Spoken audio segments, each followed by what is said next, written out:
ঝিনুক এবং শাহানার মধ্যে অনেক ডিফারেন্স থাকলেও তারা একে অপরের অনেক ভালো বন্ধু হয়ে ওঠে। তবে তারা দুজনেই তাদের সংসারে ছিল অসুখী। ঝিনুকের স্বামী তো প্রত্যেকদিন মদ খেয়ে তার উপর অত্যাচার চালাতো, আর শাহানার স্বামী তো তাকে পাত্তাই দিত না। তাই একদিন ঝিনুক মজার ছলে শাহানাকে তাদের স্বামীদেরকে খুন করার কথা বলে ফেলে। তবে ঝিনুক তো আর বুঝতে পারেনি যে তার মজার ছলে বলা কথা শাহানা এতটা সিরিয়াসলি নিয়ে নিবে। সে তো সত্যি সত্যি ঝিনুকের স্বামীকে মেরে দেয়, আর এবার সে ঝিনুকের পেছনে পড়ে যায় যাতে করে ঝিনুক শাহানার স্বামীকে মেরে ফেলে। সাধারণ এক রসিকতা যে তার জীবনে এত বড় ঝড় বয়ে আনবে তা তো সে নিজেও বুঝতে পারেনি। এবার ঝিনুক কি করবে, কি করে শাহানার হাত থেকে বাঁচবে, সেটাই দেখবো আজকের গল্প কার্মা কর্মাতে। চলুন তাহলে আর দেরি না করে মূল গল্প শুরু করা যাক। প্রথমে আমরা ঝিনুক নামের একটি মেয়েকে দেখতে পাই। সে একজন ডাবিং আর্টিস্ট। হিন্দি সিরিয়াল বা মুভিতে ডাবিং করে ভয়েস দিয়ে থাকে সে, আর এই কাজটা সে বেশ ডেডিকেশনের সাথে করে থাকে। তার এই ডাবিং এর কাজ মূলত রাতের বেলায় হয়, তাই সে প্রত্যেক দিন রাত ভর স্টুডিওতে থাকে আর সকাল হলেই বাড়ি ফিরে যায়। এই ঝিনুক ছিল বিবাহিত। তার হাজবেন্ড গোপাল একজন বেকার মানুষ। সে কোনো রকম কোনো কাজকর্ম করে না, তাই সবকিছু ঝিনুককেই সামলাতে হয়। ঝিনুকের হাজবেন্ড তো সারাটা দিন পাড়ায় আড্ডা দেয় আর সারা রাত ধরে মদ পান করেই কাটিয়ে দেয়। তাই সংসারের সমস্ত খরচ ঝিনুককে একাই চালাতে হয়। এমনকি তার স্বামী গোপালের মদ কেনার টাকাটাও ঝিনুককেই দিতে হয়।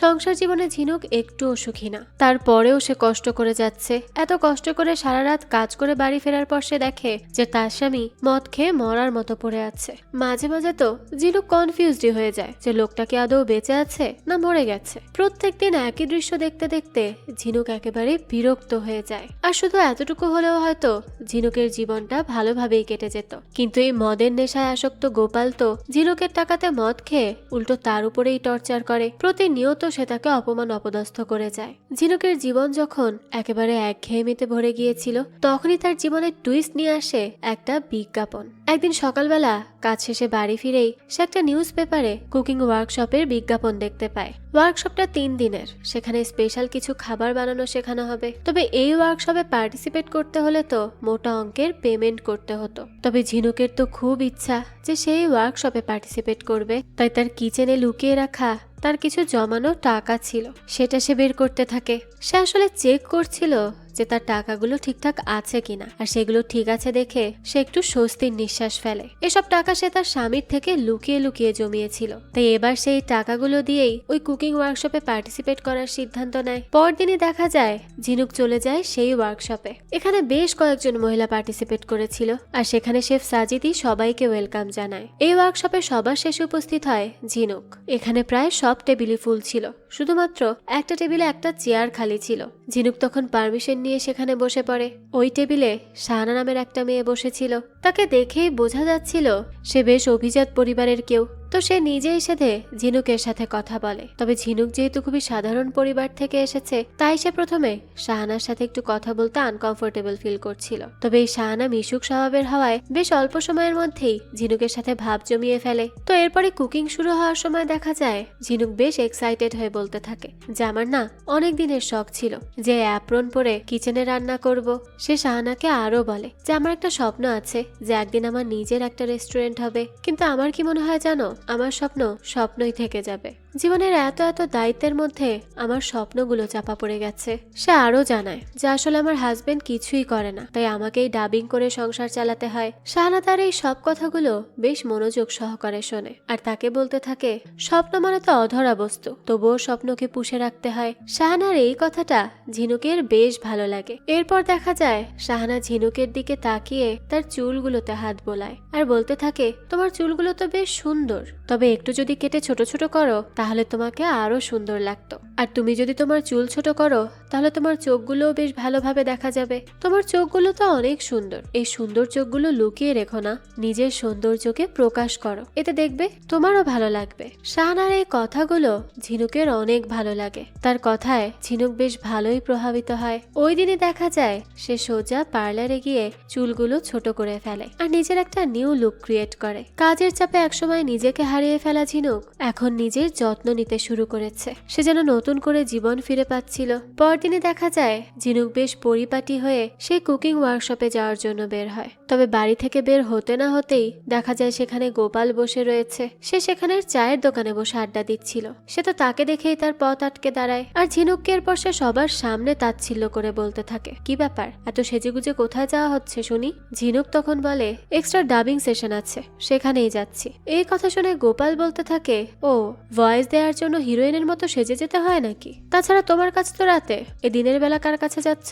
কাজের নাম করে বাইরে গিয়ে কি সব নোংরামি করে বেড়াও, সব আমি জানি, আমাকে আর বুঝাতে আসতে হবে না। এসব শুনে ঝিনুক বলতে থাকে, সংসার চালাতে হলে কাউকে না কাউকে তো বাইরে যেতেই হবে। গোপাল তখন আবারও তার দিকে নোংরা ইঙ্গিত করে বলতে থাকে, বাইরে গিয়ে শুধু ভয়েস দাও নাকি অন্য কিছুও দাও? গোপালের এসব নোংরা কথায় ঝিনুক অনেক বেশি বিরক্ত হয়ে যায়। তাই সে তাকে সরিয়ে দিয়ে বলে, আমার দেরি হয়ে যাচ্ছে, আমাকে এক্ষুনি যেতে হবে, পথ ছাড়ো। এই কথাতেই গোপাল প্রচন্ড ক্ষেপে যায় আর তাকে সবার সামনে কষে এক থাপ্পড় মেরে দেয়। আর আকস্মিক এই ঘটনায় ঝিনুক তো হতবাক হয়ে যায়। আর এতগুলো মানুষের সামনে চড় মারায় সে অনেক বেশি অপমান বোধ করছিল। সে তো কারো দিকে তাকাতেও পারছিল না, কিন্তু তাও সে নিজেকে কোনোভাবে সামলে সেখান থেকে ওয়ার্কশপের উদ্দেশ্যে চলে যায়। তো ওয়ার্কশপে আসার পর যখন তার শাহানার সাথে দেখা হয়, শাহানা তখন তার মলিন চেহারা দেখে বলতে থাকে, কি হয়েছে, আজকে এমন দেখাচ্ছে কেন, মন খারাপ নাকি? কিন্তু ঝিনুক কথা কাটিয়ে দিয়ে বলে, আসলে আমি একটু ক্লান্ত তো, তাই হয়তো এমন দেখাচ্ছে। কিন্তু শাহানা বলতে থাকে, না, ক্লান্ত চেহারা তো এমন হয় না, আমাকে খুলে বলো তো যে কি হয়েছে।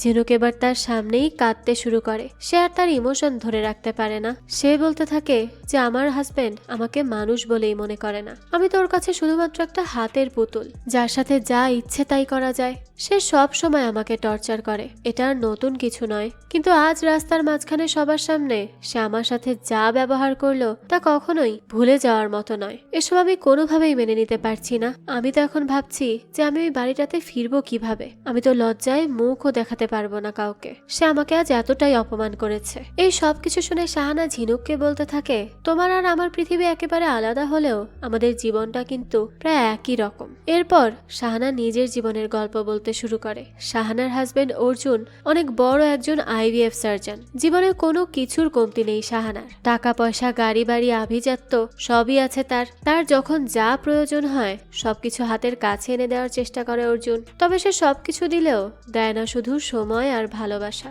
শাহানা সব সময় অর্জুনের সাথে সময় কাটাতে চায়, একসাথে কোথাও ঘুরতে যেতে চায়, একে অপরের মধ্যে ভালোবাসাময় মুহূর্ত তৈরি করতে চায়। কিন্তু শাহানার জন্য তো অর্জুনের হাতে কোনো সময়ই নেই। সে সব সময় তার কাজ নিয়ে ব্যস্ত।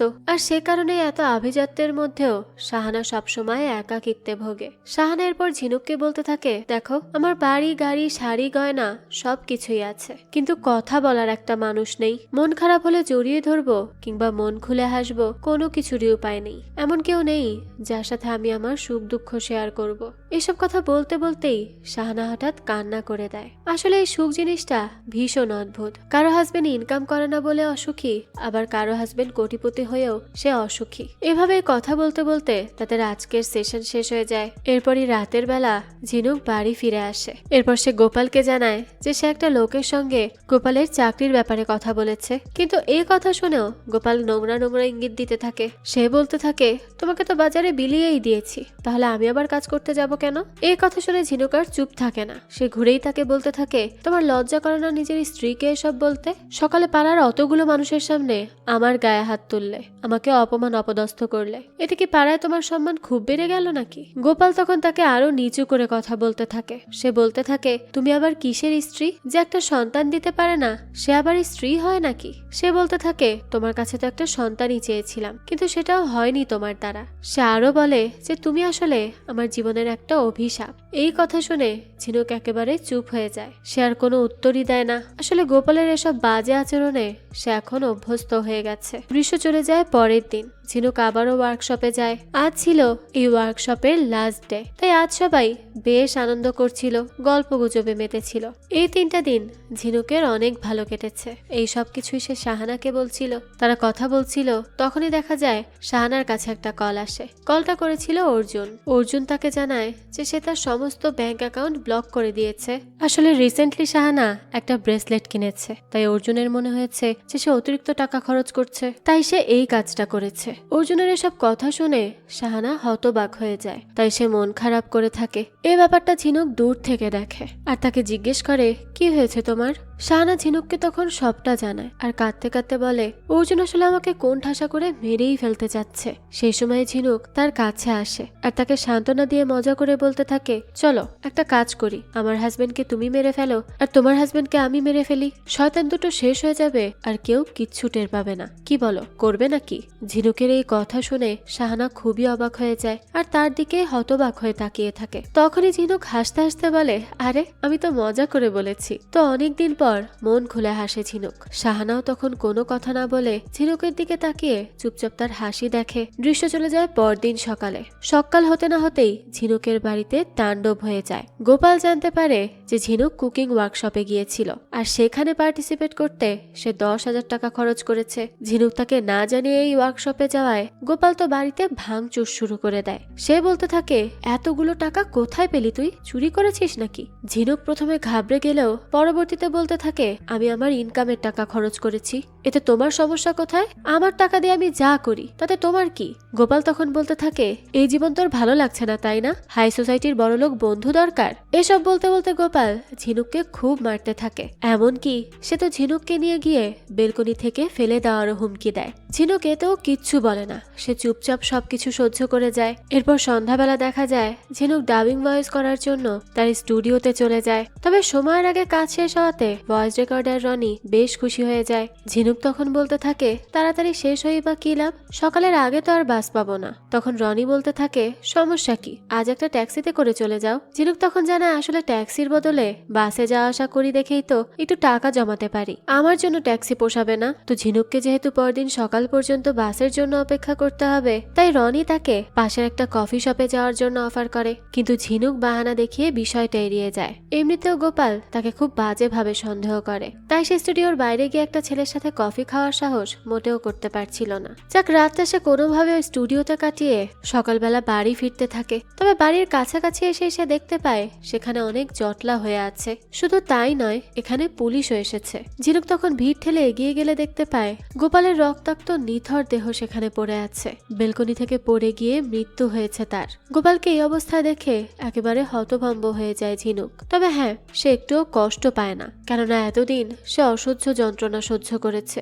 এরপরে দেখা যায় সে নির্বিকারভাবে ঘরের ভেতরে চলে যায়, যেন কিছুই হয়নি, যেন তার স্বামী নয়, কোনো জন্তু জানোয়ারের দেহ পড়ে আছে সেখানে। ঝিনুক তখন বাড়ির দরজা বন্ধ করে দিয়ে নিজের জন্য এক কাপ চা বানায়। এরপর চুপচাপ বসে নিজের হাত থেকে শাখা চুড়ি সব খুলে ফেলতে থাকে। এসবের মাঝেই পুলিশ গোপালের ডেড বডি পোস্টমর্টমের জন্য নিয়ে যায়। আর এর কিছুক্ষণ পরে দেখা যায় লোকাল থানার ইন্সপেক্টর ভূপেন ঝিনুকের সাথে কথা বলার জন্য তাকে থানায় ডেকে নেয়। ঝিনুকও সেখানে চলে আসে। ভূপেন তখন ঝিনুকের কাছে স্টেটমেন্ট চায়। ঝিনুকও তখন নির্বিকার ভাবে সব প্রশ্নের জবাব দিতে থাকে। ভূপেন তখন জিজ্ঞেস করে, আচ্ছা আপনার হাজবেন্ড কি প্রতিদিন মদ খায়? ঝিনুক জানায়, হ্যাঁ প্রতিদিনই খায় আর গত রাতেও খেয়েছে। ভূপেনের পর জিজ্ঞেস করে, আপনার কি মনে হয় আপনার হাজবেন্ডের মৃত্যুটা কি অ্যাক্সিডেন্ট নাকি অন্য কিছু? ঝিনুক তখন বলে, অ্যাক্সিডেন্টই তো মনে হচ্ছে। ভূপেন তখন বলে, হ্যাঁ আমাদেরও তাই মনে হয়। এরপরে ভূপেন তাকে চলে যেতে বলে, তবে এটাও জানিয়ে দেয় যে এরপর প্রয়োজন হলে কিন্তু সে তাকে আবারও ডেকে নিবে। ঝিনুক তখন জানায় যে রাতে ডাবিং এর কাজ শেষ হয়ে গেলে সারাদিন আমি বাসাতেই থাকি, যখনই রাখবেন আমি চলে আসব, সমস্যা নেই। তো এরপরই সেখান থেকে বাড়ি ফিরে আসে ঝিনুক। তবে সে ঘুমাতে পারছিল না, তার বারবার মনে হচ্ছিল কিভাবে এমনটা হলো গোপালের সাথে। সেই সময় হঠাৎ ঝিনুকের মনে পড়ে যায় ওদিন সে শাহানার সামনে ঠাট্টা করে বলেছিল, আমার হাজবেন্ডকে তুমি মেরে ফেলো আর তোমার হাজবেন্ডকে আমি মেরে ফেলবো। তাই এবার ঝিনুকের মনে হয় যে এই কথাটা আবার শাহানা সিরিয়াসলি নিয়ে নেয়নি তো। সে তখন বেশ চিন্তায় পড়ে যায়। তারপর ভাবে, না এটা কিভাবে হতে পারে, ঠাট্টা করে বলা সামান্য একটা কথাতে কেউ কি কাউকে খুন করে ফেলে নাকি? তবে ঝিনুক কিন্তু আজ অনেক খুশি। আজকের দিনটা তার জন্য অনেক অন্যরকম। আজ সে একদম স্বাধীন, কেউ তাকে অত্যাচার করার নেই, বাজে কথা বলার নেই। ঝিনুক আজ তার পছন্দের খাবার রান্না করে, সেই সব আয়েশ করে খাবে বলে। কারণ এই কয়দিন সে তার পছন্দের কিছুই করতে পারেনি, এতগুলো বছরেও না। তাই আজ সে নীল রঙের শাড়িও পরে, যেটা তার খুব পছন্দের। আর বৃষ্টিতেও ভেজে। সে তো আজ খুব খুশি ছিল। ঝিনুকের নতুন জীবনের দিনগুলো খুব ভালো কাটতে থাকে। এরপর একদিন কিছু কেনাকাটা করার জন্য সুপার শপে যায় ঝিনুক। কাকতালীয় ভাবে তার সেখানে দেখা হয়ে যায় শাহানার সাথে। ঝিনুক তখন তাকে দেখে একটু অবাক হয়ে যায় আর জিজ্ঞেস করে, আরে তুমি এখানে? শাহানা তখন বলে, তোমার সাথে দেখা হয়ে ভালোই হলো। এরপর সে বলতে থাকে, আমি তো আমার কাজটা করে দিয়েছি, তুমি তোমার কাজটা কখন করবে বলো? ঝিনুক তখন অবাক হয়ে জিজ্ঞেস করে, কি কাজ করেছো তুমি? শাহানা তখন ফিসফিস করে তাকে বলতে থাকে, কেন? গোপালকে শেষ করে দিয়েছি না আমি? এবার তুমি আমার স্বামী অর্জুনকে মারবে। আমাদের মধ্যে তো এটাই ডিল হয়েছিল, তাই না? শাহানার এসব কথা শুনে ঝিনুক একেবারে স্তব্ধ হয়ে যায়। সে তো ভাবতেও পারেনি সামান্য মজা করে একটা কথাকে শাহানা এতটা সিরিয়াসলি নিয়ে নিবে আর শেষমেশ খুন করে বসবে। হ্যাঁ, সে তার স্বামীকে পছন্দ করতো না ঠিকই, তার স্বামী তার উপর প্রতিনিয়ত অত্যাচার চালাতো, কিন্তু সে এটা চায়নি যে তাকে কেউ খুন করুক, আর সেও এসব কোনো ঝামেলায় জড়াতে চায়নি কখনো। কিন্তু এখন তো ঝিনুক অনেক বাজে ভাবে ফেসে গেছে। এখন যে তাকে অর্জুনকে খুন করতে হবে, তাই সে এসব নিয়ে অনেক বেশি চিন্তিত হয়ে পড়ে। সে যখন সেখান থেকে বাড়ি ফিরছিল তখন পুরোটা রাস্তা তার মাথায় শুধু শাহানার কথা ঘুরতে থাকে। তার কল্পনায় শাহানা তাকে অনবরত তাড়া দিচ্ছিল অর্জুনকে খুন করার জন্য। সে চারিদিকে তখন শাহানাকেই দেখতে পায়। তো এসব চিন্তা করতে করতে সে বাড়িতে এসে দেখতে পায় যে সেখানে ভূপেন এসেছে। গোপালের বডিটা যেখানে পড়েছিল সে সেখানেই শুয়ে আছে, আর সে চিন্তা করছে যে কি ঘটেছিল সেদিন। লোকটা খুবই অদ্ভুত। তো সেই সময় ঝিনুককে দেখে সে জানায় সে আসলে বোঝার চেষ্টা করছে যে গোপাল ইচ্ছা করে লাফ দিয়েছিল নাকি অ্যাক্সিডেন্টালি পড়ে গিয়েছিল। এরপরে সে ঝিনুকের কাছে এক কাপ চা খেতে চায়। আসলে না, চা না, দুধ খেতে চায়। তার আবার চাতে একটু সমস্যা আছে, দুধ চা খেলে তার ভীষণ সমস্যা হয়, তাই সে দুধ খেয়েই কাজ চালায়। তো এই দুধ খেতে খেতে সে বলে, ঘটনা অনেক কিছুই হতে পারে। হতে পারে কেউ গোপালকে ধাক্কা দিয়েছে, এমনটা হলে তো পুরো কেসটাই বদলে যাবে। ঝিনুক তখন বলে, আপনার কি মনে হয় গোপালকে কি কেউ খুন করেছে? ভূপেন তখন বলতে থাকে, দেখুন, আসলে পোস্টমর্টেম রিপোর্টটা পুরোপুরি না আসা পর্যন্ত ঠিকমতো কিছুই বলা যাচ্ছে না, তবে আমার মনে হচ্ছে এখানে কোনো একটা গন্ডগোল আছে। আমি একটা রহস্যের গন্ধ পাচ্ছি। ঝিনুক তখন বলে, আপনি মনে হয় এই কেসটা নিয়ে একটু বেশিই ভাবছেন, তাই রহস্যের গন্ধ পাচ্ছেন। ভূপেন তখন বলতে থাকে, হ্যাঁ, এই কেস নিয়ে ভাবা ছাড়া আমার তার কোনো কাজ নেই, তাই ভাবছি আর কি। এরপরে ভূপেন তার থানায় পৌঁছায়। সে আগেই তার এক কনস্টেবলকে বলেছিল ভূপেনের বাড়ি এবং ঝিনুকের স্টুডিওর আশেপাশের সব সিসিটিভি ফুটেজ বের করতে। সে আসলে ওই সময় ঝিনুকের অ্যাক্টিভিটি চেক করতে চাচ্ছিল। তখন কানাই জানায় যে ঝিনুকের অ্যাক্টিভিটি একেবারেই ক্লিয়ার, তাকে নিয়ে সন্দেহজনক কোনো কিছুই পাওয়া যায়নি। ঝিনুক রাত 10টায় স্টুডিওতে ঢুকেছে আর পরদিন সকাল 6টার সময় বের হয়ে এসেছে। পুরো রাত সে স্টুডিওতেই ছিল, একবারও বের হয়নি। ভূপেন তখন বলতে থাকে, এত ক্লিয়ার অ্যাক্টিভিটি কিভাবে সম্ভব? আমার তো মনে হয় এই ঝিনুক মহিলাটা অনেক চালাক, সে কিছু একটা অবশ্যই লুকোচ্ছে। সে যেহেতু একজন প্রফেশনাল ভয়েস আর্টিস্ট, তাই সে খুব ভালো করেই জানে ডায়লগগুলো কিভাবে দিতে হয়, তাই হয়তো সে আমাদেরকে তার কথার জালে ফাঁসাতে চাচ্ছে। এরপর ভূপেন কানাইকে বলে, তুমি বরং ভূপেনের ব্যাকগ্রাউন্ডটা চেক করো। গোপাল কার সঙ্গে ঘুরতো, কোথায় আড্ডা দিত, সেই সব কিছু আমাকে জানাও। আর হ্যাঁ, ঝিনুকের ব্যাপারেও একটু ভালো করে খোঁজ খবর নাও। একটু চেক করে দেখো যে গোপালের সাথে বিয়ে হওয়ার আগে বা বিয়ের পরে তার অন্য কোনো ছেলের সাথে সম্পর্ক ছিল কিনা। সেখান থেকে হয়তো কোনো ক্লু পাওয়া যেতেও পারে। সেদিন রাতে বাড়ি ফিরেও ভূপেন ঝিনুকের কেসটা নিয়েই ভাবছিল।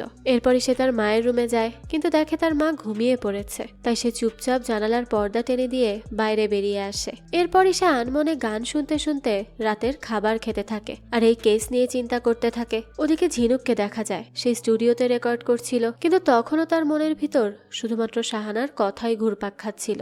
সে কোনোভাবেই অর্জুনকে মারতে প্রস্তুত ছিল না। এসব ভাবতে ভাবতে সে আনমনে অর্জুনের নাম ধরে ডেকে ওঠে। এক প্রকার সে চিৎকার করতে থাকে। এই সবকিছু রনির কাছে একটু অদ্ভুত লাগে, কারণ এরকমটা সে আগে কখনো দেখেনি। ঝিনুকের অবস্থা বেশ খারাপ হয়ে গিয়েছিল, তাই রনি তাকে রেকর্ডিং রুম থেকে বাইরে বেরিয়ে এসে একটু বসতে বলে। ঝিনুকও বাইরে এসে বসলে রনি তাকে বুঝিয়ে শুনিয়ে একটু শান্ত করার চেষ্টা করে আর তাকে জিজ্ঞেস করে, তুমি ঠিক আছো তো? ঝিনুক বলে, হ্যাঁ, আমি একদম ঠিক আছি, কোনো সমস্যা নেই, শুধু একটু টায়ার্ড আর কি। রনি ভাবছিল যে গোপাল মারা যাওয়ার কারণেই হয়তো ঝিনুক এতটা ভেঙে পড়েছে, তাই তার মন ভালো করার জন্য রনি তাকে একটা চকলেট দিতে চায়, কিন্তু ঝিনুক সেটা এড়িয়ে আবারও রেকর্ড করতে চলে যায়। সেদিন ভোরবেলায় ঝিনুক বাড়ি ফিরে এসে খুব ক্লান্ত হয়ে ঘুমিয়ে পড়ে। তবে বেশ কিছুক্ষণ পর হঠাৎই তার দরজায় কেউ কড়া নাড়লে ঝিনুকের ঘুম ভেঙে যায়। সে দরজা খোলা মাত্রই একটা লোক তার নামের একটা পার্সেল দিয়ে চলে যায়। ঝিনুক তো বুঝতেই পারছিল না তার নামে পার্সেল কোথা থেকে এলো। কৌতূহল বশত সেই পার্সেলটা খুলতেই সে ভেতর একটা দামি স্কার্ফ স্কার্ফ দেখতে পায়, আর তার সাথে ছিল একটা চিরকুট যাতে লেখা ছিল, তোমাকে তোমার নতুন আর মুক্ত জীবনের জন্য শুভ কামনা, এবার তোমার আমাকে মুক্ত করার পালা। এটা দেখেই ঝিনুক খুব ভালো করে বুঝে যায় যে পার্সেলটা শাহানা পাঠিয়েছে। ঝিনুক তো তখন বেশ ভয় পেয়ে যায়। সে কিছু বুঝে উঠতে না পেরে তৎক্ষণাৎ পৌঁছে যায় থানায়, কিন্তু থানায় সেই সময় ভূপেন ছিল না। ওদিকে কানাইও কারোর সঙ্গে ফোনে কথা বলছিল। ঝিনুক বারবার তাকে কিছু একটা বলার চেষ্টা করে, ভূপেন কোথায় আছে সেটা জানার চেষ্টা করে, কিন্তু কানাই সেটাতে পাত্তাই দেয় না। একটা পর্যায়ে ঝিনুক রেগে মেগে সেখান থেকে উঠে যাচ্ছিল, তখনই সেখানে ভূপেন এসে উপস্থিত হয়। তাকে হুট করে দেখে ঝিনুক একটু আটকে উঠলেও নিজেকে সামলে নেয়, কিন্তু এরপর তাকে সে আর কিচ্ছু না বলে জুম বৃষ্টিতেই থানা থেকে বেরিয়ে যায়। বৃষ্টির কারণে ভূপেন তাকে অপেক্ষা করতে বললেও ঝিনুক আরও অপেক্ষা করে না। এদিকে বৃষ্টির কারণে সে কোথাও যেতেও পারছিল না, তাই রাস্তার একটা পাশে দাঁড়িয়েছিল। সেই সময় হঠাৎ দেখা যায় শাহানা ছাতা হাতে তার পাশে এসে দাঁড়ায়। তাকে দেখে তো ঝিনুকের ভয় আরো কয়েক গুণ বেড়ে যায়। তবে এই ব্যাপারটা সে শাহানাকে বুঝতে দেয় না। তবে শাহানা ঠিকই বুঝে গিয়েছিল যে ঝিনুক হয়তো তার ব্যাপারেই পুলিশকে কিছু জানাতে এসেছে, তাই সেও ঝিনুককে খুব ঠান্ডা মাথায় হুমকি দেয় যে ঝিনুক যদি তার ব্যাপারে পুলিশকে কিছু জানায় তাহলে সেও ঝিনুকের ব্যাপারে পুলিশকে সবটা জানিয়ে দিবে, কারণ একজন আরেকজনের স্বামীকে মারার আইডিয়াটা তো ঝিনুকই দিয়েছিল। ট্রেনিং সেন্টারের সিসিটিভি ফুটেজেও সেই রেকর্ড পাওয়া যাবে। তবে ঝিনুকের বাড়িতে কোনো সিসিটিভি ক্যামেরা নেই, তাই গোপালকে ধাক্কাটা যে শাহানাই দিয়েছিল এটা প্রমাণ করারও কোনো ওয়ে নেই, অর্থাৎ সমস্ত দোষ ঝিনুকেরই হবে। শাহানা তাকে এটাও জানিয়ে দেয় যে সে ওই রাতে গোপালের মদের ভেতর জাইলোমা নামের এক ধরনের ঘুমের ওষুধ মিশিয়ে দিয়েছিল, এই কারণে সেই রাতে গোপালকে মারাটা এত সহজ হয়েছিল। এসব শুনে ঝিনুক খুবই ভয় পেয়ে যায় আর বলতে থাকে, বিশ্বাস করো আমি পুলিশকে কিচ্ছু বলবো না, আর আমি কিছু বলিও নি। এই কথা শুনে শাহানা বলে, তাহলে তো খুবই ভালো, আমরা দুজনেই নিরাপদ। আমি তোমার কাজটা করে দিয়েছি আর এখন তুমি আমার কাজটা করে ফেলো। এই বলে সে ঝিনুকের হাতে ছাতা ধরিয়ে দিয়ে সেখান থেকে চলে যায়। সেই মুহূর্তেই আবার ভূপেন থানার বাইরে এসে দেখে যে ঝিনুক থানার বাইরেই দাঁড়িয়ে আছে। তবে সে কিছু বলবে তার আগেই ঝিনুক সেখান থেকে চলে যায়। বাড়ি ফিরে ঝিনুক তার কিচেনে রান্না করছিল, সে সময় হঠাৎ ছাদ থেকে পানি পড়তে শুরু করে। প্রথমে সে ব্যাপারটা এড়িয়ে যায়, কিন্তু পরক্ষণেই ছাদ ফেটে অঝরে পানি ঝরতে থাকে তার মাথার উপর। আসলে এই সবই ছিল তার কল্পনা। হয়তো এই বিষয়টা দ্বারা এটা বোঝানো হয়েছে যে ছোট ছোট ইঙ্গিতগুলোকে এড়িয়ে ঝিনুক হয়তো কোনো বড় ভুল করছে, যার পরিণতি খুব ভয়ঙ্কর হতে পারে। যাকে এখান থেকে দৃশ্য চলে যায় পরদিন সকালবেলা। কানাই গোপালের পোস্টমর্টেম রিপোর্ট নিয়ে ভূপেনের কাছে হাজির হয়ে যায়। ভূপেন তাকে রিপোর্টটা পড়ে শোনাতে বললে কানাই তাকে জানায় যে রিপোর্টে সন্দেহ করার মতো কিছুই পাওয়া যায়নি। রিপোর্ট অনুযায়ী গোপালের শরীরে অ্যালকোহলের মাত্রা অনেক বেশি ছিল, আর এই কারণেই হয়তো সেদিন সে তার ভারসাম্য হারিয়ে উপর থেকে নিচে পড়ে যায়। কিন্তু ভূপেনের কাছে এই বিষয়টা কেন যেন হজম হচ্ছিল না, কেননা সাধারণত পোস্টমর্টেম রিপোর্ট লেখা হয় ইংলিশে, আর কানাই তাকে যেটা পড়ে শোনাচ্ছিল সেটা ছিল বাংলায়। আসলে কানাইয়ের আবার ইংরেজিতে একটু সমস্যা আছে, এ কারণে সে নিজের মতো করে ভেঙে চুরে আসল রিপোর্টের একটা বাংলা কপি করেছে। ভূপেন সেটা বুঝতে পেরে তাকে অরিজিনাল রিপোর্টটা পড়তে বলে, আর সেখান থেকেই কেঁচো খুঁড়তে সাপ বেরিয়ে আসে। ভূপেনের পর জানতে পারে গোপালের শরীরে শুধু অ্যালকোহল নয়, ঘুমের ওষুধও ছিল। কিন্তু প্রশ্ন হচ্ছে, মানুষ তো অকারণে ঘুমের ওষুধ খাবে না। কানাই এ কথা শুনে বলে, মাতাল মানুষ খেতেই পারে, এ আর এমন কি ব্যাপার। তবে ভূপেনের বারবার মনে হচ্ছিল যে এর পেছনে কোনো রহস্য আছে, তাই সে তৎক্ষণাৎ এই রহস্য ভেদ করার জন্য পৌঁছে যায় ঝিনুকের বাড়িতে। ঝিনুক ওই সময় কোথাও একটা যাচ্ছিল, কিন্তু ভূপেনের কারণে তাকে আবারও বাড়ি ফিরতে হয়। এরপর ভূপেন কথায় কথায় ঝিনুককে জিজ্ঞেস করে যে গোপাল কি কোনো ঘুমের ওষুধ খেত। ওষুধের কথা শুনেই ঝিনুক বেশ ঘাবড়ে যায়। তার চোখের সামনে তখনও শাহানার প্রতিচ্ছবি ঘুরে বেড়াচ্ছিল। ঝিনুক তখন বলে ওঠে, গোপাল আমার হাতে কোনো ওষুধ খেত না, হতে পারে সে নিজেই ওই জাইলোমা ট্যাবলেটগুলো জোগাড় করেছিল।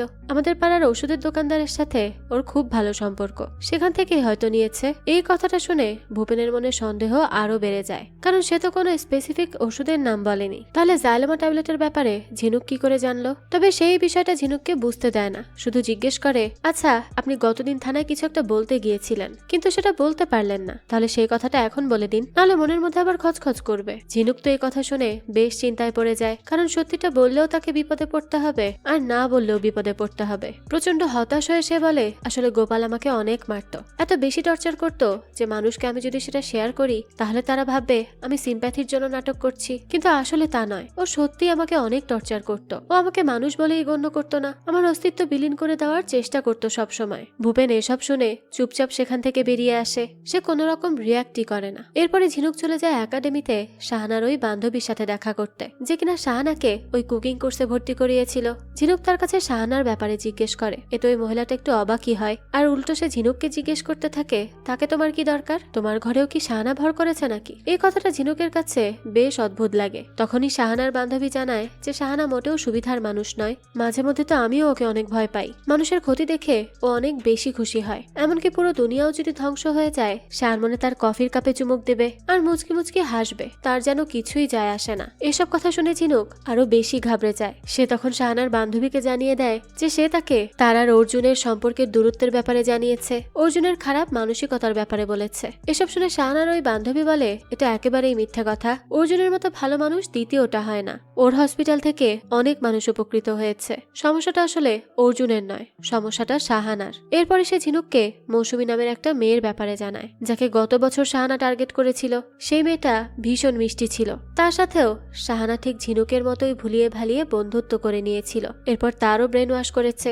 এরপর একদিন হঠাৎই মেয়েটা শহর ছেড়ে পালিয়ে যায়। তার সাথে কি হয়েছিল, সে কোথায় গেছে, তার কোনোই হদিস পাওয়া যায়নি। পরে যখন শাহানার বান্ধবী তাকে মৌসুমীর ব্যাপারে জিজ্ঞেস করে তখন সে খুব ক্যাজুয়ালি বলে যে ও আসলে আমার বন্ধুত্বটা নিতেই পারেনি, ও খুবই বিরক্তিকর, তাছাড়া আমিও ওকে নিয়ে অনেক বোর হয়ে গেছি। আর এইসব কথা বলেই শাহানার ওই বান্ধবী ঝিনুককে শাহানার থেকে দূরেই থাকতে বলে, এটাই তার মঙ্গল। কারণ শাহানা যদি একবার ঝিনুকের থেকেও বোর হয়ে যায় তাহলে ঝিনুকের পরিণতিও খারাপ হবে। ঝিনুক তার হাতের একটা খেলনা মাত্র। এই সব কিছু শুনে ঝিনুক বুঝে যায় যে সে একটা অনেক বড় ঝামেলায় পড়ে গেছে, যেখান থেকে বের হওয়ার হয়তো কোনো উপায় নেই। এদিকে আবার ভূপেনকে দেখা যায়, সে পৌঁছে যায় স্টুডিওতে রনির সাথে দেখা করতে। রনি তার সামনে খুবই স্বাভাবিক থাকার চেষ্টা করছিল, কিন্তু ভূপেন বুঝতে পারে যে রনি ঝিনুকের ব্যাপারে কিছু একটা তো অবশ্যই জানে। তাই সে রনিকে কথার প্যাচে ফেলে ঠিকই তার পেট থেকে কথা বের করে নেয়। রনি তাকে জানায় যে সেদিন রেকর্ডিং করার সময় ঝিনুক হঠাৎই অর্জুন বলে চিৎকার করে ওঠে। তবে এর থেকে বেশি সে আর কিছুই জানে না, কেননা ঝিনুক খুবই চাপা স্বভাবের মেয়ে, সে তার পার্সোনাল বিষয়ে কারোর সাথে তেমন শেয়ার করতো না। এসব শুনে দীপক ভাবতে শুরু করে যে অর্জুন আবার কে, সে কি ঝিনুকের বয়ফ্রেন্ড নাকি এর মধ্যে রয়েছে অন্য কোনো রহস্য। অন্যদিকে ঝিনুককে দেখা যায় সে বাড়ি ফিরে তার হাজবেন্ডের মতো মদের বোতল নিয়ে টিভির সামনে বসে পড়ে। সে আসলে দেখতে চাচ্ছিল গোপাল এভাবে মদ খেতে খেতে টিভি দেখে কি আনন্দ পেত, কিন্তু এক চুমুক মুখে নিতে না নিতেই কাশতে কাশতে বেচারির অবস্থা খারাপ হয়ে যায়। ঠিক সেই মুহূর্তেই হঠাৎ তার দরজায় কেউ কড়া নাড়ে। ঝিনুক ঠিক মতো দরজা খোলার আগেই শাহানা ভেতরে ঢুকে পড়ে। আসলে এটাও ছিল ঝিনুকের কল্পনা। সে মনে মনে কল্পনা করছিল সেদিন গোপালের সঙ্গে কি হতে পারে। হয়তো সেদিন শাহানা ঠিক এভাবেই ঝিনুকের বন্ধুর পরিচয় নিয়ে তাদের বাড়িতে এসেছিল। এমনিও গোপালের নিজের বউ বাদে অন্য মেয়েদের প্রতি একটু বেশি ইন্টারেস্ট। শাহানাও ব্যাপারটাকে কাজে লাগিয়ে গোপালকে নিজের কথার জালে ফাঁসায়, আর এরপরই হয়তো কৌশলে তার মদের গ্লাসে ঘুমের ওষুধ মিশিয়ে দেয়। সেই গ্লাসের মদ খাওয়ার পরই ঝিনুক তাকে কথায় কথায় বারান্দায় নিয়ে গিয়ে তাকে সিডিউস করার চেষ্টা করে। 8-10টা সাধারণ ছেলের মতো গোপালের মনেও তখন লাড্ডু ফুটছিল, কিন্তু সে তো আর জানতো না যে এর পরিণতি কি হতে পারে। এরপর হঠাৎ করেই শাহানা তাকে ধাক্কা দিয়ে বারান্দা দিয়ে ফেলে দেয়। এই সবকিছু ভেবে ভেবে ঝিনুকের মাথা খারাপ হয়ে যাচ্ছিল। আরেকদিকে ভূপেন সেই রাতে আর একটু তাড়াতাড়ি বাসায় ফিরে আসে। এটা দেখে তার মা একটু মজা করে বলে, আজ সূর্য কোন দিক থেকে উঠেছে যে তুই এত তাড়াতাড়ি বাড়ি ফিরলি, কোনো কিছু নিয়ে চিন্তায় আছিস নাকি? তখন ভূপেন তার মাকে ঝিনুকের কেসের ব্যাপারে জানায়, কেননা এত চেষ্টার পরেও সে কোনো ক্লু খুঁজে পাচ্ছে না। তাই সে তার চিন্তা দূর করার জন্য আজকে একটু ড্রিঙ্ক করতে চাচ্ছিল। এই কথা শুনে তার মা বলে, ঠিক আছে আমি তোকে ড্রিঙ্ক করাচ্ছি, তোর বাবাকেও তো আমি ড্রিঙ্ক বানিয়ে দিতাম, আর এইসব খেয়ে সে আমাকেই পেটাতো। এই কথাটা শুনে ভূপেন একেবারেই নীরব হয়ে যায়। আসলে ঝিনুকের মতো তার মাও তার বাবার কাছে অত্যাচারিত হয়েছে, আর মূলত এই কারণেই সেদিন ঝিনুকের মার খাওয়ার কথাটা শুনে সে নীরব হয়ে গিয়েছিল। এরই মাঝে ঝিনুক শাহানার দেওয়া সেই স্কার্ফটা গায়ে জড়িয়ে নিজেকে আয়নায় দেখছিল, কিন্তু কেন যেন আজ ঝিনুকের জায়গায় তার সামনে শাহানার প্রতিচ্ছবি ফুটে ওঠে। হয়তো ধীরে ধীরে শাহানা তার মস্তিষ্কে বাসা বেঁধে ফেলেছে। সে মনে মনে ভাবতে থাকে সে হয়তো একটা কুকিং কম্পিটিশনে গিয়েছে, যেখানে বিচারক হিসেবে আছে তার হাজবেন্ড গোপাল, শাহানা এবং ভূপেন। তারা সবাই নিজেদের মতো করে নিজেদের কমেন্ট পাস করছিল।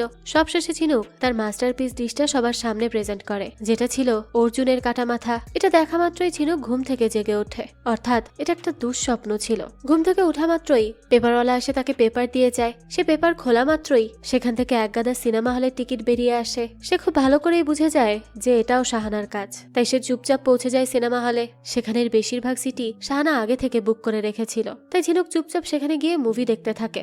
এমন সময় হঠাৎ শাহানা তার পেছনে এসে বলে, তুমি না খুব আলসে, তোমাকেও তোমার স্বামীর মতো ধাক্কা দিতে হয়। তবে ঝিনুক তার কথার কোনো উত্তর দেয় না। এরপরই শাহানা তাকে অর্জুনের সমস্ত ডিটেলস দিতে থাকে আর তাকে দ্রুত তার কাজটা শেষ করতে বলে। এরপর ঝিনুক তাকে পেছন ফিরে কিছু বলতে যাবে তার আগেই শাহানা সেখান থেকে চলে যায়। এবার তো শাহানার কথা মেনে নেওয়া ছাড়া তার কাছে আর কোনো উপায়ই ছিল না, তাই সে পরদিন থেকেই অর্জুনকে নিয়ে রিসার্চ করার চেষ্টা করে। কিন্তু ইন্টারনেটে ঝামেলা থাকার কারণে সে কোনোভাবে অর্জুন অর্জুনের ইনফরমেশন জানতে পারছিল না। তাই সেদিন সন্ধ্যায় সে হঠাৎ করেই পৌঁছে যায় স্টুডিওতে। এই সময় তাকে স্টুডিওতে দেখে রনি একটু অবাক হয়ে যায়। তখন ঝিনুক তাকে বলে, আসলে আমি অনলাইনে একটা ফর্ম পূরণ করব, তাই এসেছি। আমার মোবাইলের সমস্যার কারণে করতে পারছিলাম না তো তাই। রনি তখন তাকে কম্পিউটার ব্যবহার করতে দিয়ে সেখান থেকে বেরিয়ে যায়। ঝিনুক তখন সেখানে বসে অর্জুনকে নিয়ে সমস্ত রিসার্চ করতে থাকে। তবে তার কাজ শেষ হওয়ার আগে হঠাৎ রনি সেখানে চলে আসে। স্ক্রিনে অর্জুনের ছবিটা দেখে রনির মনে একটু খটকা লাগে। তাই সে ঝিনুককে জিজ্ঞেস করে, তুমি ঠিক আছো তো? ঝিনুক বিষয়টা এড়িয়ে দ্রুত সেখান থেকে বেরিয়ে যায়। সে বেরিয়ে যাওয়ার পরই রনি কৌতূহলবশত ব্রাউজিং হিস্ট্রিটা চেক করে, আর সেখান থেকেই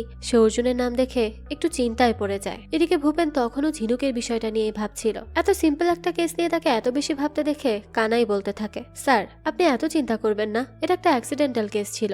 ঝিনুকের পক্ষে তো এত দূর থেকে এসে তার স্বামীকে খুন করা সম্ভব না, যদিও কানাইয়ের কথায় যুক্তি ছিল। কিন্তু ভূপেন এটা বুঝতে পারছিল না যে ঝিনুক মেডিসিনের নামটা কি করে জানলো। ঠিক এমন সময় ভূপেনের কাছে রনির কল আসে, আর রনি তাকে জানিয়ে দেয় যে ঝিনুক অফিসে এসে অর্জুনের ব্যাপারে রিসার্চ করেছে। ব্যাপারটা ভূপেনের কাছেও বেশ অদ্ভুত লাগে। ওদিকে রনির ভয় হচ্ছিল যে ঝিনুক হয়তো কোনো বড় ঝামেলায় আটকে পড়েছে। তাই সে ভূপেনকে রিকোয়েস্ট করে যে সে যেন ঝিনুককে সাহায্য করে। ভূপেনও তখন তার কথা মেনে নিয়ে ফোনটা রেখে দেয়। পরদিন সকাল সকালে ঝিনুক বেরিয়ে পড়ে অর্জুনকে ফলো করতে, আর তার পেছন পেছন যায় ভূপেন আর কানাই। তারা আড়াল থেকে ঝিনুকের উপর নজর রাখছিল, আর ঝিনুক আড়াল থেকে নজর রাখছিল অর্জুনের উপর। হসপিটাল থেকে তাড়াতাড়ি বেরিয়ে অর্জুন একটা অ্যাপার্টমেন্টের উদ্দেশ্যে রওনা দেয়। এটা দেখে ঝিনুকও তাকে ফলো করতে থাকে। অর্জুনকে ফলো করতে করতে সেও ওই অ্যাপার্টমেন্টের সামনে পৌঁছে যায়। ভূপেনরাও তাদের পেছনেই ছিল। তো ঝিনুক যখন অ্যাপার্টমেন্টের ভেতরে ঢুকতে যাবে তখন গার্ড তাকে বাধা দিয়ে জিজ্ঞেস করে যে সে কোথায় যাবে। ঝিনুক তখন তাকে মিথ্যা বলে দেয় যে সে 5 তলার বাড়িতে গভর্নেন্সের কাজ করে। তবে গার্ডের এই বিষয়টা ঠিক বিশ্বাস হচ্ছিল না,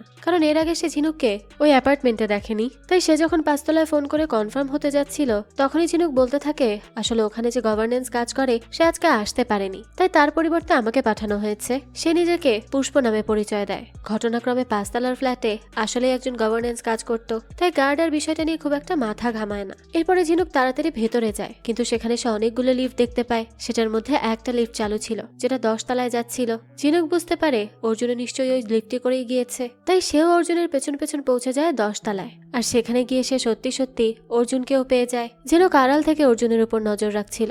তখনই সে দেখতে পায় অর্জুন সেখানে একটা মেয়ের সাথে দেখা করতে গেছে। তাদেরকে দেখে স্পষ্ট বোঝা যাচ্ছিল যে অর্জুনের সাথে মেয়েটার অ্যাফেয়ার রয়েছে। এরপর মেয়েটা সেখান থেকে বেরিয়ে গেলে ঝিনুক তাকে ফলো করতে করতে বাইরে যায়, কিন্তু বাইরে বেরোনো মাত্রই তাকে পড়তে হয় ভূপেনের সামনে। ভূপেন তখন তাকে জিজ্ঞেস করে, মিসেস দাস, মুচিপুকুর থেকে কত দূর চলে এসেছেন? আর্কিটেকচারাল ফটোগ্রাফি করার শখ হয়েছে নাকি যে রাজারহাটে হাওয়া খেতে এসেছেন? তখন ঝিনুক মিথ্যা বলে যে আসলে মিসেস পাকরাশি এই অ্যাপার্টমেন্টে থাকেন, আমি প্রায়ই এখানে আসি। সে বয়স্ক মানুষ, অনেক বিড়াল পোষে, বিড়ালগুলো দেখতে খুব ভালো লাগে, তাই আসি। এখানে আসলে মনটা ভালো হয়ে যায়। কিন্তু ভূপেন তো তার মিথ্যা ধরে ফেলে, যার জন্য ঝিনুক বলে, আমি এই মুহূর্তে আপনাকে কিছু বলতে পারছি না, কিন্তু আমি পরে আপনাকে সবকিছু বলবো, আমাকে একটু সময় দিন। তখন ভূপেন তো রাজি হয়ে যায়। রাতের বেলা ঝিনুক তার স্টুডিওতে যায়। তখন রনি বলে, মুম্বাই থেকে অনেক বড় একটা ক্লায়েন্ট এসেছে, আমরা গোটা একটা হিন্দি ফিল্ম পেতে যাচ্ছি বাংলায় ডাবিং করার জন্য, কিন্তু সে শুধু ভয়েস আর্টিস্টের সাথেই কথা বলতে চায়, আর মুভির লিড ক্যারেক্টার হলো ফিমেল, তাই সে ফিমেল ভয়েস আর্টিস্টের সাথেই কথা বলতে চাচ্ছে।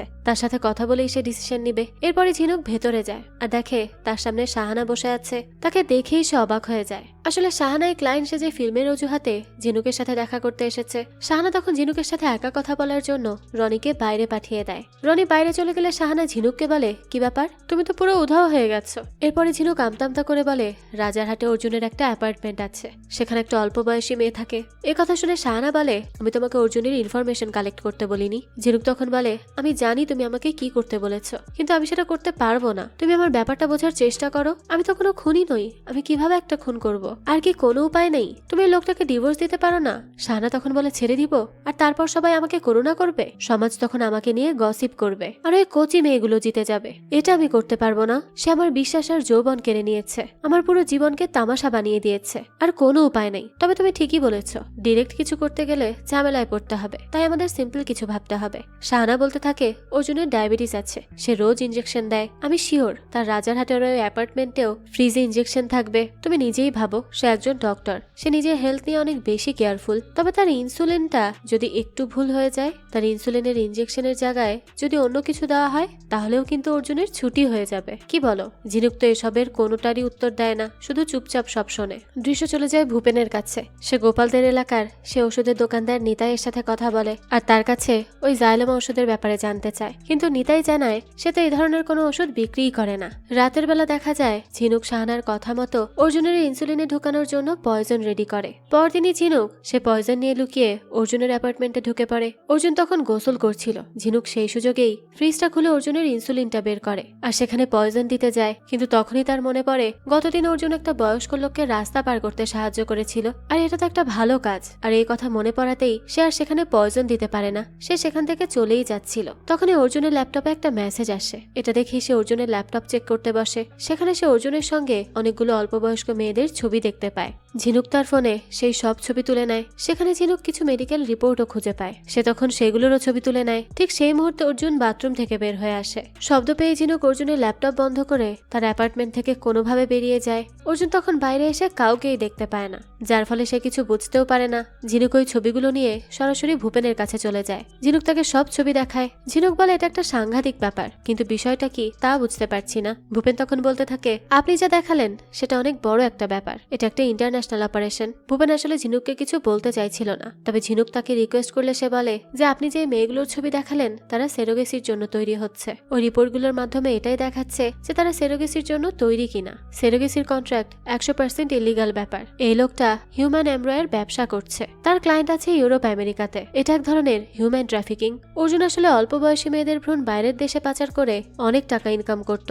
এসব শুনে ঝিনুক বলে, আমাদের কাছে এই ছবিগুলো তো আছেই, আপনি তাকে অ্যারেস্ট করতে পারেন। সে ডক্টর হয়ে ভালো মানুষের মুখোশ পরে এসব করে বেড়াচ্ছে। তখন ভূপেন বলে, কোর্টের বিষয়টা একদম আলাদা। আপনি এখন উকিলের কাছে গেলে বলবে এই সব ছবি ফেক। ফোনের ছবি দিয়ে কিছুই হবে না, আরো কিছু এভিডেন্স জোগাড় করতে পারলে তবেই কিছু করা যাবে। এই ছবি দিয়ে কোনো কাজ হবে না। এরপর ভূপেন জিজ্ঞেস করে, আপনার এই কেসে এত ইন্টারেস্ট কেন, সেটা আগে আমাকে বলতে হবে। ঝিনুক তখন তার বন্ধু শাহানার কথা বলে। ভূপেন তখন বলে, শাহানা সেন, ওর নামটাও মনে হয় লিস্টে দেখলাম। অর্জুন শাহানার বাচ্চাকেও এভাবেই পাচার করে দিয়েছিল, যার কারণে শাহানার নামও এই লিস্টে ছিল। ভূপেন তখন বলতে থাকে, নিজের সন্তানকেও এভাবে পাচার করেছে। ঝিনুক তখন বলতে থাকে, আমি তো এটাই বুঝতে পারছি না। তখন ভূপেন বলতে থাকে, আচ্ছা শাহানা তো আপনার বন্ধু, তাহলে আপনি তার সাথে কথা বলে দেখুন, তার সাক্ষীটা খুব প্রয়োজন। আর এই গোপাল দাসের মৃত্যুর সঙ্গে সেন ফ্যামিলির সম্পর্কটা কি সেটাও আমার জানতে হবে। এরপর ঝিনুক শাহানার অ্যাড্রেস জানার জন্য ওই স্কার্ফটা নিয়ে স্কার্ফের দোকানে যায়। মূলত শাহানা এই স্কার্ফটা ওই দোকান থেকেই নিয়েছিল। ঝিনুক তখন কোনোভাবে ওই দোকান থেকে শাহানার অ্যাড্রেস নিয়ে নেয়। এরপর রাতের বেলায় সে শাহানার বাড়ির সামনে চলে যায়। কিছুক্ষণ পরই শাহানা বাড়ি ফিরে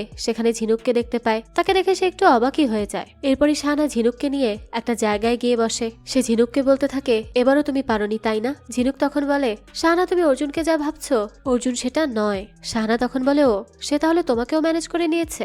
ঝিনুক তখন বলে, আমি ওসবের সুযোগই দিইনি তাকে, আমি তার অ্যাপার্টমেন্টে আবার গিয়েছিলাম। এই কথা শুনে শাহানা বলে, গিয়ে করেছোটা কি, পেয়েছো কি সেখানে, আবার নতুন কাউকে পেয়েছো? আমি সব জানি। ঝিনুক তখন বলে, তুমি যেটা ভাবছো সেটা খুবই তুচ্ছ একটা বিষয়, ব্যাপারটা এর থেকে অনেক বড় আর গন্ডগোলের। অর্জুন একটা ক্রিমিনাল। এই কথা শুনে শাহানা হাসতে থাকে। ঝিনুক বলতে থাকে, অর্জুনের সল্টলেকে যে ক্লিনিকটা রয়েছে সেটা আসলে অবৈধ আইভিএফ চক্র। সে মেয়েদের ভ্রূণ নিয়ে দেশে বিদেশে বিভিন্ন জায়গায় পাচার করে বেড়ায়। ব্যাপারটা পুরো ইল্লিগাল। সে অল্প বয়সী মেয়েদের গায়ে হরমোন ইনজেক্ট করে তাদেরকে এসবের জন্য তৈরি করে, আর তাদের মধ্যে কিছু মেয়েকে গার্লফ্রেন্ড হিসেবে ব্যবহারও করে। ঝিনুক আরো বলে, মহিলাদের ভ্রূণ হারভেস্ট করে সে, আর বিদেশি কোনো কাপল এলে এই বাচ্চা মেয়েদেরকে সেরোগেট হিসেবে ইউজ করে। কিন্তু ঝিনুকের এসব কথা শাহানা মোটেই বিশ্বাস করতে চায় না। সে বলে, এসব কি বানিয়ে বানিয়ে বলছো? ঝিনুক তখন বলতে থাকে, আমি মোটেই কিছু বানিয়ে বলছি না। অর্জুনের ল্যাপটপে আমি নিজে সব দেখেছি। সেখানে একটা দুটো মহিলা নয়, শত শত মহিলা ছিল। তাদের ছবি, রেকর্ড, কন্ট্যাক্ট সবকিছু সেখানে ছিল। এরপর ঝিনুক শাহানাকে জিজ্ঞেস করে, তুমি তোমার বাচ্চাটাকে কিভাবে হারিয়েছিলে, মনে আছে? শাহানা তখন বলে, কিভাবে ভুলবো ঝিনুক, আমাকে অর্জুন এসে বলল আমাদের বাচ্চাটা নাকি আমাদের পেটেই মারা গেছে, আমি আর কোনোদিন মা হতে পারবো না। এরপর থেকে আমার লাইফ এলোমেলো হয়ে গেছে। ঝিনুক তখন জিজ্ঞেস করে, বাচ্চাটা তো অর্জুনের ছিল তাই না? তখন শাহানা বলে, না, অর্জুনের শারীরিক প্রতিবন্ধকতা ছিল, যে কারণে ও কখনো বাবা হতে পারবে না, তাই সেরোগেট করেই বাচ্চাটা নেওয়া হয়েছিল। এই কথা শুনে ঝিনুক বলতে থাকে, গোপালেরও ওই একই সমস্যা ছিল। এরপর শাহানা বলতে থাকে, আমার অর্জুনের সাথে দেখাই হয় ক্লিনিকে। আমি একজন সিঙ্গেল মাদার হতে চেয়েছিলাম, আমি তার পেশেন্ট হয়ে গিয়েছিলাম তারপর থেকে। ঝিনুকের পর তার ফোনে একটা ফ্যামিলির ছবি বের করে তাকে দেখায়, যেটা সে অর্জুনের ল্যাপটপ থেকে পেয়েছিল। এটা দেখে শাহানা বলে, এরা কারা? ঝিনুক তখন একটা ছোট্ট বাচ্চাকে দেখিয়ে বলে, এটা তোমার বাচ্চা, তোমার ফিটাস মরেনি, অর্জুন সেটা চুরি করে সুইডেনে পাচার করে দিয়েছে, বাচ্চাটা সেখানেই জন্মেছে। এসব শুনে শাহানা অনেক অবাক হয়ে যায়। সেই বাচ্চাটার ছবি নিয়ে খুব কান্না করতে শুরু করে। রাতে শাহানা তার বাচ্চাকে ফিরে পাওয়ার জন্য কোনোভাবে সুইডেনের ওই লোকটার কন্ট্যাক্ট নাম্বার বের করে তাকে কল করে আর তার বাচ্চার ব্যাপারে জানতে চায়। কিন্তু লোকটা তো শুধু সুইডিশ ভাষা জানতো, তাই সে শাহানার ভাষা বুঝতে না পেরে ফোনটা কেটে দেয়। তাই এরপরই শাহানা সুইডিশ চাইল্ড সার্ভিসে কল করে আর বলতে থাকে, আমি ইন্ডিয়া থেকে বলছি, আমার মনে হয় আমার মেয়ে সেখানেই আছে, তাকে আমার থেকে কেড়ে নেওয়া হয়েছে। তো সেখান থেকে জানানো হয়, আপনার কাছে কি ট্রান্সফার বা অ্যাডপশনের কোনো অফিসিয়াল ডকুমেন্ট আছে? শাহানা তাকে বোঝানোর চেষ্টা করে, এটা অফিসিয়াল কোনো ব্যাপার নয়, আমার হাজবেন্ড আমার কাছ থেকে কেড়ে নিয়ে তাকে ওইখানে পাচার করে দিয়েছে। কিন্তু সেখান থেকে জানানো হয় যে কোনো ফর্মাল ডকুমেন্ট ছাড়া কিছুই করা সম্ভব নয়। এইসব শুনে তো শাহানা পাগল প্রায় হয়ে যায়। সে বাচ্চাটার ছবি দেখে চিৎকার করে কান্না করতে শুরু করে। এতদিন তো সে জানতো যে তার বাচ্চাটা মারা গেছে, কিন্তু এখন সত্যিটা জানার পর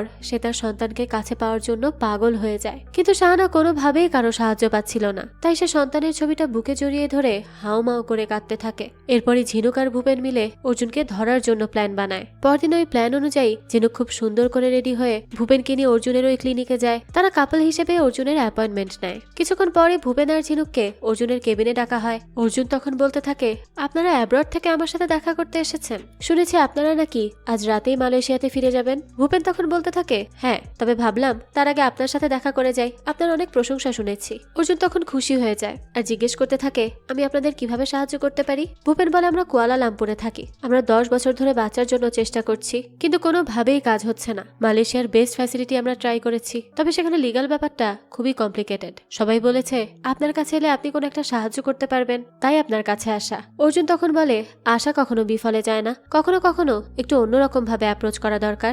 সে বলতে থাকে, স্পেশালি আমাদের এই ব্যাপারগুলো ইন্টারন্যাশনাল ক্লায়েন্টদের জন্য। তো সে যখন কথা বলছিল তখন দেখা যায় ভূপেনের শার্টে একটা মাইক্রোফোন ছিল, হিডেন মাইক্রোফোন আর কি, যেটার মাধ্যমে রনি আর কানাই গাড়িতে বসে তাদের সব কথোপকথন শুনছিল আর সেগুলো রেকর্ডও হচ্ছিল। তো এরপরই কথা বলতে বলতে অর্জুন সেই সেরোগেসির ব্যাপারটা বলে, যেটা সে ইলিগাল ভাবে করে থাকে আর কি। সে আরো বলে তারা যেন নিশ্চিন্তে থাকে, বাকি সব কাজ সে করে দিবে, তারা শুধু পার্সেলের মতো করে বাচ্চাটা এখান থেকে নিয়ে যাবে। তখন ভূপেন জিজ্ঞেস করে, তো এখান থেকে কিভাবে তারা নিবে, কোনো ঝামেলা হবে না? অর্জুন বলে, না, কোনো ঝামেলা হবে না, আমরা ব্যাপারটা এমন ভাবে ম্যানেজ করব যাতে মনে হবে আপনার স্ত্রী এখানেই বাচ্চা জন্ম দিয়েছে, অর্থাৎ সেরোগেসির মাধ্যমে যে বাচ্চা জন্ম হবে সেটাই তারা এখান থেকে নিয়ে যেতে পারবে, কিন্তু কোনো ঝামেলাই হবে না। তখন ঝিনুক বলে, ডেলিভারির সময় আমার মা আমার সাথে থাকতে চায়, তাকে আমি এটা কিভাবে বলবো? এই কথা শুনে অর্জুন বলে, ঠিক আছে, আমাদের প্রিমিয়াম প্যাকেজও আছে, আমরা এখান থেকে ভ্রূণ ম্যানেজ করে সেটা পাঠিয়ে দিব কুয়ালালামপুরে আমাদের পার্টনার হসপিটালে। এরপরই সেই ভ্রূণ ইমপ্ল্যান্টও করা হবে, সবকিছু তারাই করে দিবে।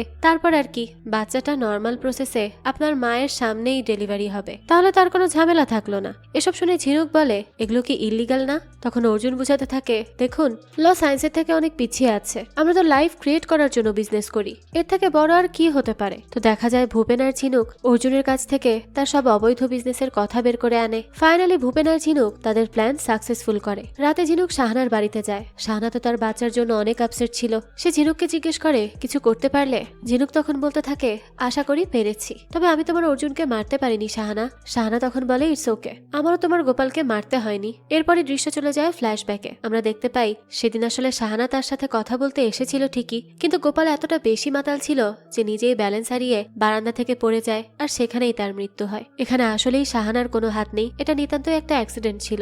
তবে এই ঘটনায় শাহানা সেদিন অনেক ঘাবড়ে গিয়েছিল। দৃশ্য চলে আসে বর্তমানে, আর এই সবকিছু শুনে ঝিনুক খুব হাসতে থাকে, আর তার এই হাসিটা ছিল আনন্দের হাসি। শাহানা তখন ঝিনুককে জিজ্ঞেস করে, আর তুমি কি করলে? ঝিনুক তখন বলে, আমার যা কাজ আমি সেটাই করেছি, শুধু ভয়েস দিয়েছি। এরপর আমরা দেখি অর্জুন একটা সেমিনারে মিডিয়ার লোকেদের সামনে বক্তব্য দিচ্ছে। তখনই ভূপেন তার পুলিশ ফোর্স নিয়ে এসে তাকে গ্রেফতার করে। এসব দেখে মিডিয়ার লোকেরা খুবই অবাক হয়। ভূপেন তখন মাইকের সামনে গিয়ে বলে, হিউম্যান ট্রাফিকিং, ইলিগেল সারোগেট আর ভ্রূণ স্মাগল করার জন্য অর্জুন সেনকে আমরা অ্যারেস্ট করলাম। মিডিয়ার লোকেরাও তখন এই সব কিছু ভিডিও করে নেয়। সবাই তো এখানে অনেক অবাক হয়ে গিয়েছিল, কারণ তারা তো ভাবতেও পারেনি ভালো মানুষের মুখোশের আড়ালে অর্জুন এতদিন এইসব কাজ করে বেড়াচ্ছিল। এই সবকিছু শুনে শাহানা খুব খুশি হয়ে যায়। সে ঝিনুককে জড়িয়ে ধরে কাঁদতে থাকে আর তাকে ধন্যবাদ জানায়। এরপর সে ঝিনুককে বলে, তোমাকে আজ অনেক সুন্দর লাগছে। ঝিনুক তখন বলতে থাকে, আমি আসলে তোমাকেই কপি করেছি। শাহানা তখন বলতে থাকে, বাহ, অরিজিনালের থেকে বেটার লাগছে তোমাকে। এরপরে দেখা যায় সব নিউজ চ্যানেলে অর্জুনের অ্যারেস্ট করার খবরটা চলতে থাকে। নিউজে দেখানো হয় পুলিশ অর্জুনের ফ্ল্যাট থেকে একটা মেয়েকে উদ্ধার করে, যাকে অর্জুন সেরোগেসির জন্য এনেছিল, অল্প বয়সী মেয়ে। এই নিউজ দেখে শাহানা খুব খুশি হয়ে যায়। সে সুইডেনে তার বাচ্চার কাছে যাওয়ার জন্য সুইডেনে ট্রেনের টিকিটও কেটেছিল। শাহানা সেই টিকিট হাতে নিয়ে স্মাইল করতে থাকে যে অবশেষে সে তার সন্তানকে দেখতে পাবে। গল্পের একদম শেষে দেখানো হয় ভূপেন তার ফুল গাছের কাছে যায়। এতদিন ধরে গাছটায় ফুল ফোটেনি বলে তার বেশ মন খারাপ ছিল, কিন্তু আজ সেই গাছে একটা ফুল ফুটেছে, তাই সে খুব খুশি হয়ে যায়। তবে সে খেয়াল করে সেই গাছের একটা পাতা মরে গেছে, তাই সে বলতে থাকে তোমাকে ফোটাবে বলেই হয়তো এই পাতাটা মরে গেছে। এভাবেই প্রকৃতি সব সময় সমতা বজায় রাখে। সে বলতে থাকে যে রোদ বেশি হলে পাতা পুড়ে যায়, বৃষ্টি বেশি হলে শিকড় পচে যায়, আর বেশি অহংকার করলে তার পতন হবেই হবে। সে আসলে অর্জুনের কথাই বলছিল, কারণ সে নিজেকে মালিক ভাবতে শুরু করেছিল, কিন্তু প্রকৃতি ঠিকই তাকে শাস্তি দিয়েছে। এরপর আমাদের দেখানো হয় ঝিনুক একটা নতুন হিন্দি মুভিতে ডাবিং করার সুযোগ পেয়েছিল, আর সেটা রনি রেকর্ড করছিল। ভয়েস দেওয়া শেষে ঝিনুক রনিকে বলে আগামীকাল একসাথে কফি খাবে। রনিও তাতে রাজি হয়ে যায়। ঝিনুক তখন স্মাইল করতে থাকে, আর এখানেই এই গল্পটা শেষ হয়ে যায়। আসলে যে যেমন কর্ম করবে তাকে তার ফলটা তো পেতেই হবে, আর সেটাই এই গল্পে বেশ ভালোভাবে তুলে ধরা হয়েছে। তাই যে কোনো কাজ করার আগে আমাদের 100 বার ভাবা উচিত, আর সবসময় ভালোর পথেই চলা উচিত, সত্যের পথে চলা উচিত। যাক, এই তো ছিল আজকের গল্প।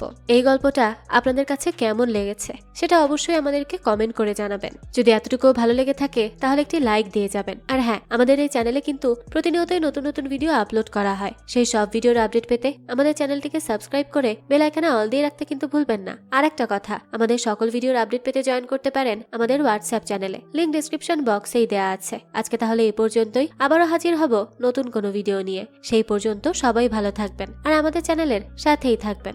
ধন্যবাদ।